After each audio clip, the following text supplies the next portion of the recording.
Glória a Deus, amados. Vamos falar hoje sobre a Igreja de Cristo, né? E é importante sempre nós lembrarmos o que é a Igreja de Cristo, o que ela significa, né? Qual que é, ao nós pensarmos, né, o que a Igreja realmente é. Primeira coisa, a Igreja não é um templo. Eu sei que a gente tem um lugar aconchegante, tem um templo maravilhoso, né? Agora queremos colocar um ar-condicionado, mas a igreja não é isso. A igreja não são paredes, a igreja são pessoas. A maioria das pessoas chama um templo de igreja.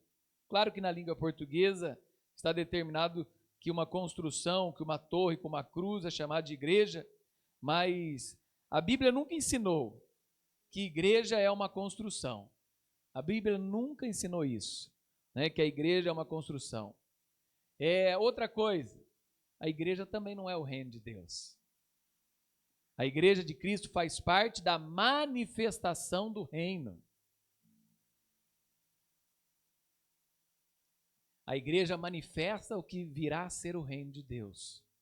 Mas o reino de Deus é mais amplo do que a igreja. É muito mais amplo do que a igreja. A igreja também não é um show, um evento, né? Quando uma multidão de pessoas estão aglomeradas, quando pessoas estão reunidas, porque pessoas podem se reunir para diversas coisas e até mesmo para falar de Deus e não ser igreja. Pode ter um evento maravilhoso, aquela adoração, aquela gritaria, aquele louvorzão, mas aquilo lá também não ser igreja. Igreja também não é uma reunião feita em algum dia da semana, onde todos ficam sentados no auditório e cantam músicas ou ouvem uma pregação. Isso também não é igreja. O que é igreja? O que é igreja, então?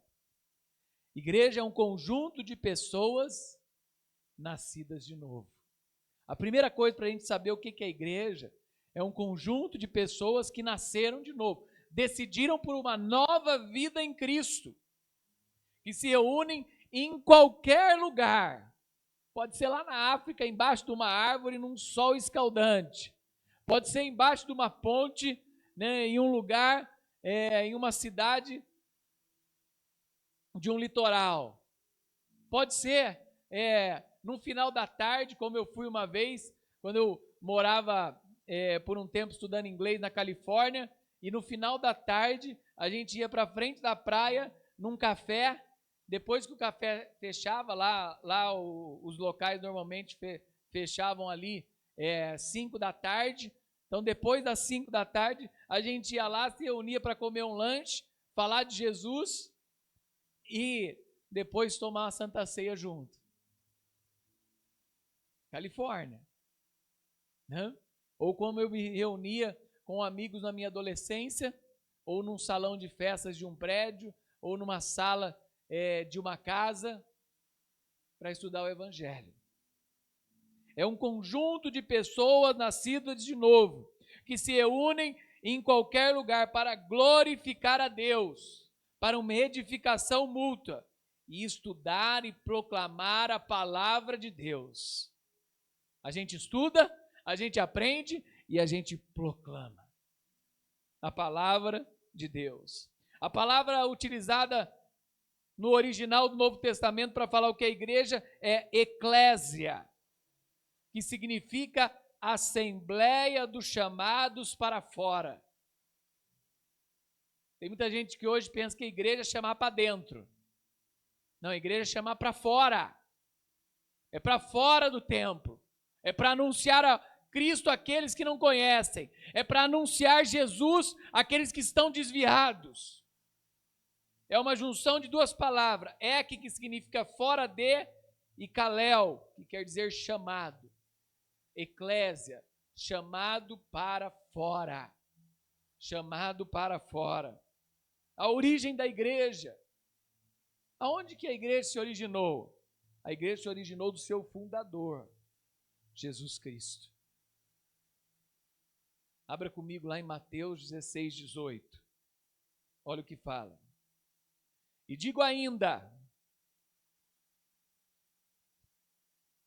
Tu és Pedro, e sobre esta pedra edificarei a minha igreja, e as portas do inferno não prevalecerão contra ela. Jesus Cristo disse: edificarei a minha igreja. Fica claro que quem edifica a igreja é Jesus Cristo. Ele disse isso enquanto preparava os seus discípulos para irem para um movimento antes da sua morte na cruz. Ele veio ao mundo para salvar os perdidos e reuni-los num organismo onde há unidade e interdependência. É a igreja de Cristo, a igreja reunida. A sua origem foi na cruz do Calvário.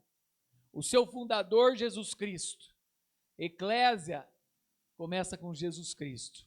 Na cruz do Calvário, alguns comparam a igreja com o povo de Israel do Velho Testamento e dão a entender que ela começou muito tempo antes. Outros dizem que começou quando Cristo nasceu. Alguns ainda dizem que começou quando Jesus se manifestou na cruz. E há quem afirma que ela começou no Pentecostes, lá em Atos 2.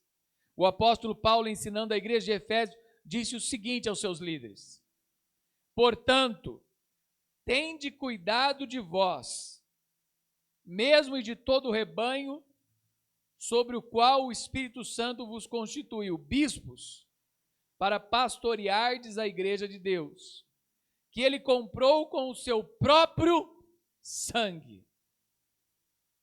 Note que o texto afirma que a igreja de Deus foi comprada pelo sangue de Jesus. Atos 20, 28.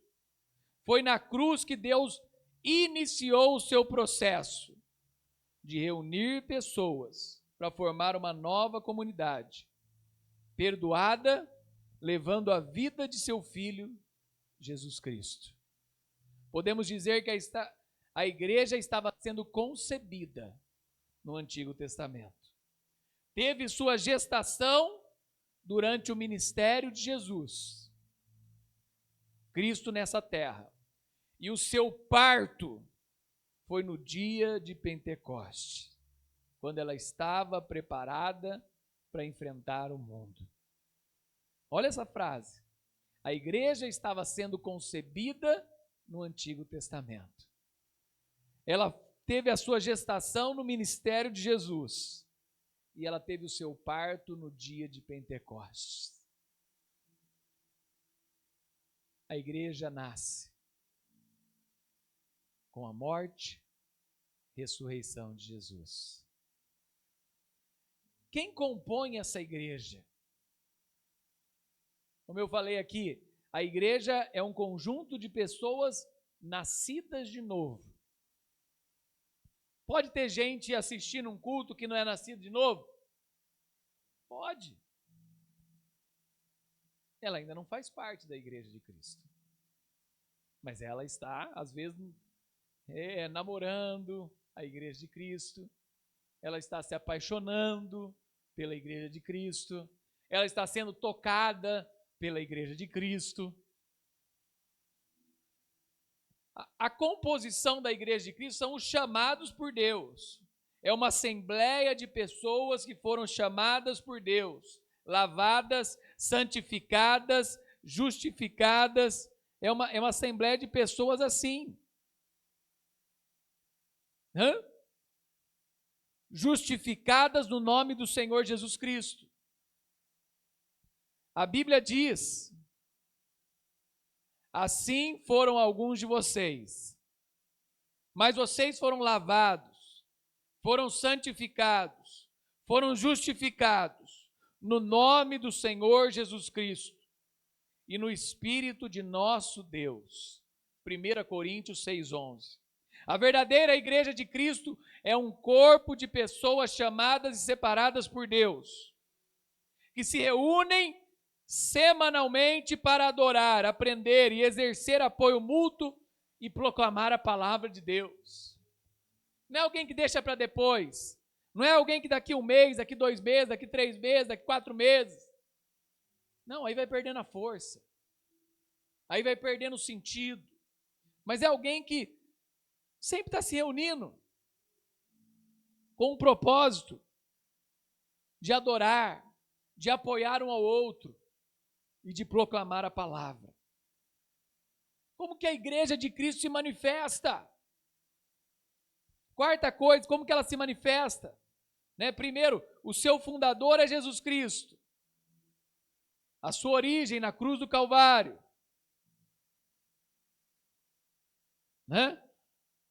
A sua origem na cruz do Calvário. A sua composição, os chamados de Deus. E como que ela se manifesta? Ela se manifesta em igreja universal e igreja local. A igreja de Cristo é tão grande que 2 conceitos foram colocados. Primeiro, a igreja universal, conjunto de pessoas salvas em todas as épocas, desde a criação até a volta de Cristo. Essa igreja, os que viveram antes, os que serviram, os que vieram depois, a Bíblia afirma que eles foram salvos pela fé nas promessas e creram na salvação e na vinda do Messias. O livro de Hebreus, capítulo 11, verso 39 e 40. Abra comigo, por favor. Hebreus 11, 39 e 40 fala assim, todos esses receberam bom testemunho por meio da fé. No entanto, nenhum deles recebeu o que havia sido prometido. Deus havia planejado algo melhor para nós, para que conosco fossem eles aperfeiçoados. A igreja universal, que só será conhecida no dia que Cristo voltar e reunir todos os salvos nas nuvens. Agora tem também a igreja local. Essa igreja que nós nos reunimos aqui, essa igreja aqui que se localiza no Guanabara, na região central de Campinas, é uma igreja local. É uma igreja que se reúne em uma determinada localidade. Faz parte da igreja universal, faz parte da igreja de Cristo ao redor do mundo. No começo a igreja era conhecida pelo nome da cidade, Éfeso, Corinto, Gálatas, os romanos lá de Roma, os cristãos de Jerusalém, os cristãos de Antioquia, era conhecido pelo nome da cidade. Então o apóstolo Paulo enviava suas cartas às cidades. Hoje chamamos de igreja local qualquer grupo que se reúne regularmente sob a liderança de alguém e sob o nome de Jesus Cristo. A igreja é o corpo de Cristo. Primeiro, sendo o corpo, Jesus Cristo é o cabeça. Efésios 1, 22 a 23 fala, e pôs todas as coisas debaixo dos seus pés, para ser o cabeça sobre todas as coisas. O deu à igreja, o qual é o corpo, o seu corpo, a plenitude daquele que a tudo enche em todas as coisas. O líder da igreja é o Senhor Jesus. Deus o colocou como cabeça, aquele que dá as ordens, e a igreja obedece ao seu comando. Ele continua dirigindo a igreja através da presença do Espírito Santo, que ele mesmo prometeu. A igreja que Jesus Cristo é o cabeça, tem a direção do Espírito Santo de Deus. Do Espírito Santo de Deus. Os cristãos são os membros. Cada cristão é um membro da igreja. Ora, vós sois o corpo de Cristo, individualmente membros desse corpo. 1 Coríntios 12, 27. Todo aquele que creu em Cristo, entregou sua vida a Ele, teve uma experiência pessoal chamada de novo nascimento, se batizou, faz parte do corpo de Cristo. Romanos 12, 4 e 5 diz assim, porque assim como num só corpo temos muitos membros, mas nem todos os membros têm a mesma função, assim também nós, conquanto muitos somos um só corpo em Cristo, e membros uns dos outros. Romanos 12, 4 e 5. Além de obediência ao cabeça, que é Cristo, há também o fato de sermos membros. E devemos estar em comunhão e interdependência com outros cristãos. esses membros formam um só corpo. Um só corpo. E é importante entender isso. E esse corpo vai crescendo. Alguns mais rápidos, alguns mais demorados, alguns com influência em outras áreas, né? Às vezes a gente vê, hoje em dia principalmente, tem uma igreja, às vezes, uma igreja que se une online, com mais membros do que uma igreja presencial. Às vezes a gente tem mais pessoas assistindo nosso culto online do que a gente aqui. E isso é interessante hoje, né? E esse corpo cresce para edificação. E esse crescimento, ele, além de numérico, também é espiritual. E espiritualmente, Efésios 4:12 fala assim: com vistas ao aperfeiçoamento dos santos, para o desempenho do seu serviço e para a edificação do corpo de Cristo. A importância de crescermos.